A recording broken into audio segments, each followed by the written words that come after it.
श्री श्री श्री ठाकुर केशव चंद्राय नम। समस्त गुरु भाई भौणी ब्रह्म जिज्ञासु को आजिर ए पवित्र दिव्यवाणी परिसर को स्वागत। दलीरा भक्त और श्री श्री श्री ठाकुर मध्य थिबा संपर्क होची अतुट भरोसा और अपार प्रेमर संपर्क। जेतेबेले भक्त निष्काम भाव में महाप्रभु को स्मरण करे महाप्रभु तांको हृदय रे वास करंती।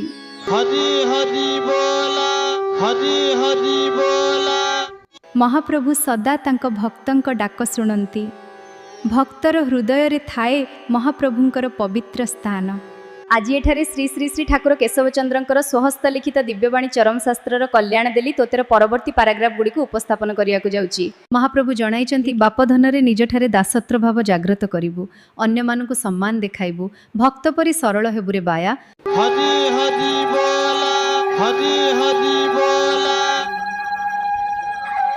कुट कपट मन हृदय मूल पोछ करी सफा सुतुरा होई जिवु, अन्य मानक ठारू सम्मान चाहिबु नाही, चरम रे अहंकार को प्रश्रय देबु नाही।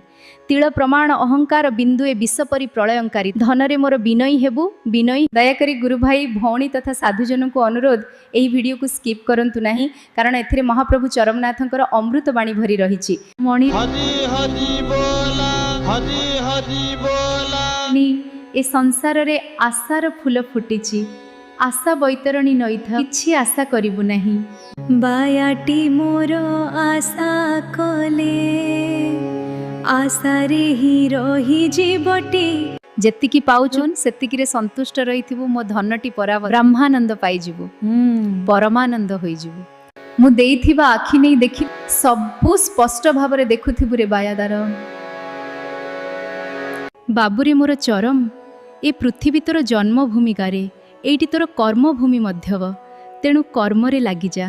कौनसी कर्म को निकृष्ट बोली विवेचना करिबु नाही। झाड़ू मारिबार, नर्द मारबार, ऐठा पत्र उठाइबा, ऐठा बास्ना धोइबा, एपरि जाबतीय कर्म करिबार सुजोग मिलले हृष्ट मन रे करिबु मो धन।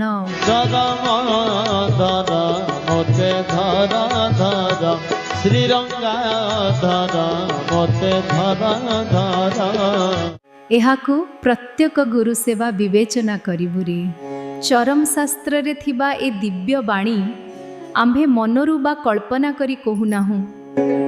महाप्रभु श्री श्री श्री ठाकुर केशव चंद्र सृष्टिर तथा भक्त मानक कल्याण निमंते जहा सब लिखिचंती ताहाकु आम्भे प्रकाश करूछु। चरम रे गुरु तो पाखे पाखे अछंती परा, तू गुरुगिरी करिबु नाइटी। शिष्यटीए परि धीर स्थिर शांत शिष्ट मित्रालापी मिताहारी होई काळ काटुथिबु। सर्वदा शिष्य भाव नै रहिबु हो। उपदेश देई गुरु साजिबु नाहिटी थो। पादरे काळे कंटा फुटी जीवर वेदना जातना पाइबु रे धन। मो कथा सुमरी पाद चालुथिबु रे बाय। हरि हरि बोला, हरि हरि बोला। तो प्रथम थर एक कथा कहिथिली परा, पुणी थरे स्मरण कराई देउची। धनमणि चरम रे मोर, ए जगत रे मनटी सकल घटना अघटनार मूलद। पंच इंद्रिय 25 प्रकृतिर विषय भोग लालसा नहीं मन सतत अस्थिर।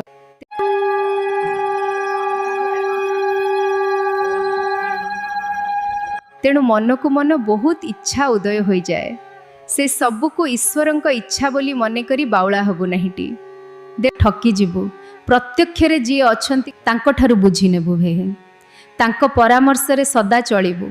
से विद्यमान, से पराकर्ता, निजको कर्ता सजेई निजे कर्ता साजी आत्मघाती हेबु नाही बाउला। हरि हरि बोला, हरि हरि बोला।